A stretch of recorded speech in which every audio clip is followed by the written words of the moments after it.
warahmatullahi wabarakatuh. Saya Muhammad Sobri akan menjelaskan materi ke-14 dengan NIM 2001-04056. Yang pertama, saya menjelaskan tentang konsep negara sebagai sarana mewujudkan tujuan bersama, merujuk pada ide bahwa negara adalah alat atau wahana yang digunakan oleh masyarakat untuk mencapai tujuan bersama. Dalam konsep ini, tujuan bersama tersebut dapat beragam seperti mewujudkan kesejahteraan ekonomi, keadilan sosial, keamanan dan kebebasan dan kesetaraan. Namun penting diingat bahwa negara sebagai sarana mewujudkan tujuan bersama juga harus mengutamakan prinsip-prinsip demokrasi seperti kebebasan berpendapat, kebebasan berorganisasi, serta pemenuhan hak asasi manusia. Selain itu tanggung jawab negara juga harus berada dalam batas-batas hukum dan mengikuti prinsip keadilan. Kedua, saya akan menjelaskan tentang konsep negara hukum kontemporer.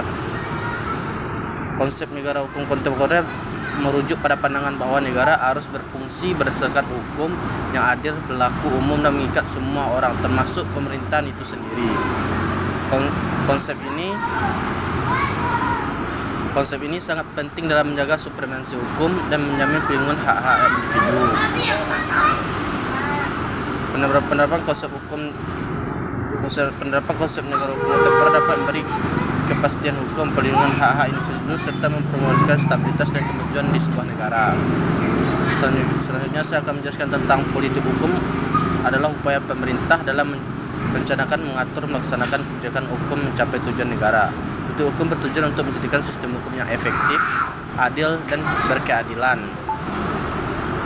Politik hukum yang baik yang efektif dapat membantu mewujudkan tujuan negara, berkelanjutan, keadilan sosial, stabilitas politik, dan perlindungan hak asasi manusia dalam menerapkan politik hukum. Penting bagi pemerintah untuk melibatkan partisipasi publik, memastikan independensi sistem peradilan, serta memastikan transparansi, akuntabilitas dalam pembuatan kebijakan hukum. Selanjutnya saya akan menjelaskan tentang potensi integritasi antara tujuan negara dan tujuan hukum. Sangat penting dalam mencapai kemajuan stabilitas sebuah negara. Tujuan negara mencakup berbagai aspek, termasuk pembangunan ekonomi, keadilan sosial, perlindungan hak asasi manusia, stabilitas politik, dan keamanan nasional. Sementara ini, tujuan hukum adalah menciptakan sistem hukum yang adil, efektif, dan berkeadilan. Namun integritas ini juga memerlukan upaya serius untuk memastikan konsistensi implementasi yang baik antara tujuan negara dan tujuan hukum. Secara keseluruhan, potensi integritas tujuan negara dan tujuan hukum merupakan fondasi yang kuat dalam mencapai kemajuan dan stabilitas negara.